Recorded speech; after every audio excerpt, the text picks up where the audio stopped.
जय हिंद दोस्तों, मैं हूं अनूप और आप सब लोग देख रहे हैं ग्लोबल कॉन्फ्लिक्ट। तो दोस्तों, इजराइल की तरफ से हाल ही में घोषणा किया गया है कि इजराइल और इजराइल के एक बहुत ही करीबी एशियन एलाई के बीच में हैमर 900 अनमैन एरियल सिस्टमों को लेके एक बहुत बड़ा समझौता हुआ है। पर दोस्तों, ये एशियन एलाई देश कौन है? एशिया में अगर इजराइल के सबसे करीब तरीन एलाई है तो वो है भारत। तो क्या इजराइल भारत के साथ कोई नया अनमैन एरियल व्हीकल को लेकर समझौता किया है? तो दोस्तों, आज के इस वीडियो के सबसे पहले हिस्से में मैं आप लोगों को इजराइल के हैमर 900 अनमैन एरियल सिस्टमों को लेके बताऊंगा और ये भी बताऊंगा कि क्या ये नया समझौता भारत के साथ हुआ है। जबकि वीडियो के दूसरे हिस्से में ऑस्ट्रेलियन नेवी के लिए खरीदे जाने वाले सबमरीनों के बारे में बताऊंगा, क्योंकि हाल ही में खबर आया है कि संभावित ऑस्ट्रेलिया की तरफ से $50 बिलियन का ये मेगा कॉन्ट्रैक्ट को रद्द किया गया है। तो डिटेल में जानने के लिए वीडियो के आखिर तक बने रहिए और चैनल को सब्सक्राइब और वीडियो को लाइक जरूर कीजिए। तो दोस्तों, परसों मतलब 2 मार्च 2021 के दिन इजराइल के एलवेट सिस्टम के तरफ से जानकारी दिया गया कि कंपनी और इजराइल के बहुत ही करीबी एशियन एलाई के बीच में एक $300 मिलियन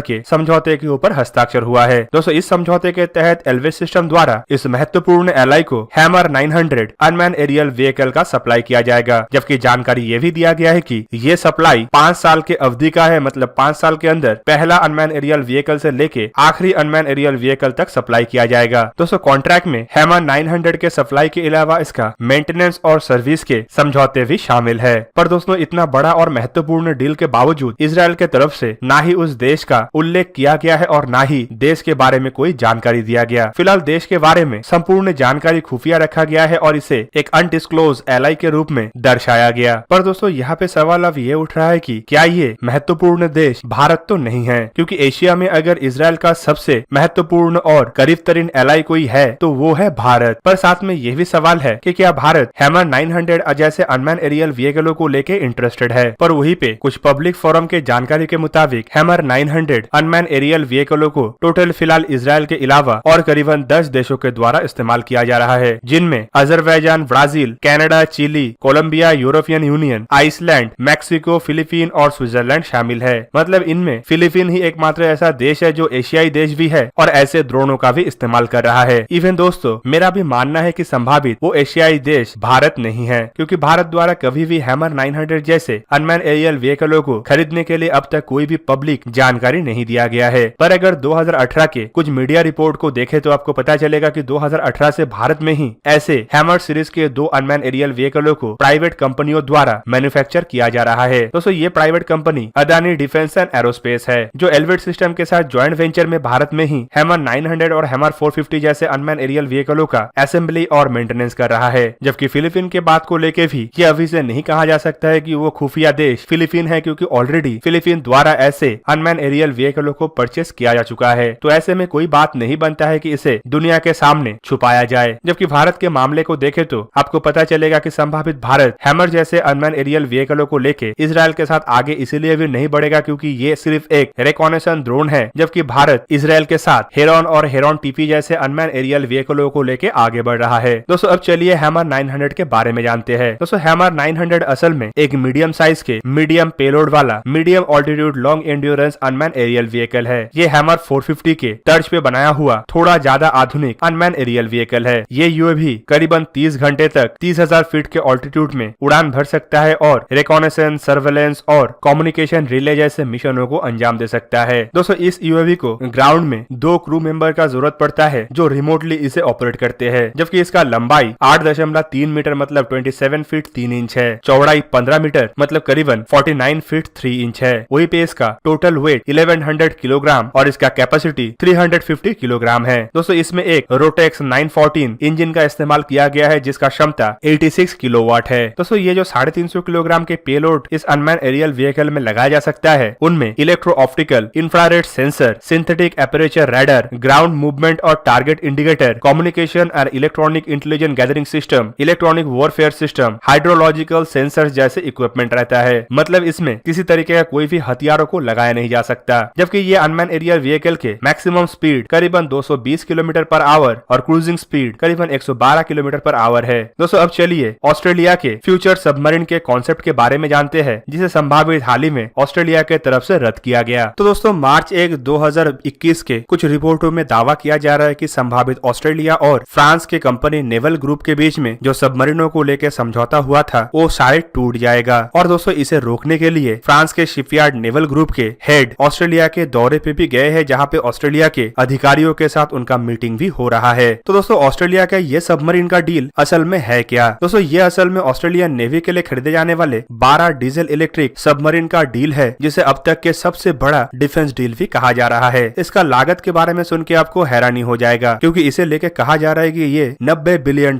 का डील है। डील में खाली 12 सबमरीनों को बनाना नहीं है, बल्कि नेवल ग्रुप के तरफ से सबमरीनों के ट्रांसफर ऑफ टेक्नोलॉजी भी ऑस्ट्रेलिया को करना है। डील के तहत जो 12 सबमरीनों को बनाया जाना था, वो असल में फ्रांस के बराकुडा क्लास के सबमरीनों के बेस पे ही बनाना था। 2016 में इस डिजाइन को ऑस्ट्रेलिया के तरफ से चुना गया और फ्रांस के कंपनी नेवल ग्रुप को ये कॉन्ट्रैक्ट देने का वादा किया गया। दोस्तों बराकुडा क्लास सबमरीन असल में फ्रेंच नेवी में इस्तेमाल होने वाले सबसे आधुनिक न्यूक्लियर पावर अटैक सबमरीन है। इवन इसे दुनिया के सबसे छोटे आकार के न्यूक्लियर पावर अटैक सबमरीन भी कहा जाता है, क्योंकि इसका वजन सिर्फ 4765 टन है। वहीं पे इन सबमरीनों के तर्ज पे ऑस्ट्रेलियाई नेवी के लिए जो सबमरीन बनाए जाने का बात कहा गया, वो असल में एक नया डीजल इलेक्ट्रिक सबमरीन है, जिसका नाम अटैक क्लास सबमरीन रखा गया था। और दोस्तों समझौते के तहत ये जो 12 सबमरीन है, इनमें से पहला सबमरीन ऑस्ट्रेलियाई नेवी के हवाले 2030 तक करना था, जबकि इसके कंस्ट्रक्शन को 2040 से 2050 तक एक्सटेंड भी किया जाना था। दोस्तों सबमरीनों को स्टेल्थ डिजाइन के साथ काफी घातक रूप में बनाए जाने का बात भी कहा गया था और इसके कुछ स्पेसिफिकेशन के बारे में भी खुलासा किया गया था। दोस्तों ये जो डीजल इलेक्ट्रिक सबमरीन का प्रोजेक्ट है, इसका वजन 4500 टन होना था, जबकि इसका लंबाई करीबन 97 मीटर तक होना था। इसका बीम 8.8 मीटर और इसका अधिकतम रफ्तार 20 नॉट मतलब करीबन 37 किलोमीटर पर आवर तक होना था। कुछ रिपोर्टों में दावा ये भी किया गया था कि यह सबमरीन 10 नॉट के स्पीड में मतलब 19 किलोमीटर पर आवर की स्पीड में करीबन 18,000 नॉटिकल माइल मतलब 33,000 किलोमीटर तक नॉन स्टॉप ट्रैवल भी कर सकेगा। एंड्योरेंस को लेके ये कहा गया था कि यह सबमरीन कम से कम 80 दिनों तक मिशन में आसानी से ऑपरेट हो सकेगा, जबकि वहीं पे सबमरीन को ऑपरेट करने के लिए 60 क्रू मेंबर का जरूरत था और इसमें आधुनिक से आधुनिकतम सेंसर्स और रडार्स का इस्तेमाल किया जाना था। दोस्तों सबमरीनों के हथियारों को लेके भी कुछ जानकारी पब्लिक किया गया था और इनके मुताबिक इन सबमरीनों में 8 533 मिलीमीटर के टॉर्पेडो ट्यूब रहेगा, जिनमें 8 टॉर्पेडो रेडी टू फायर और करीबन 20 टॉर्पेडो को स्टोर किया जा सकेगा।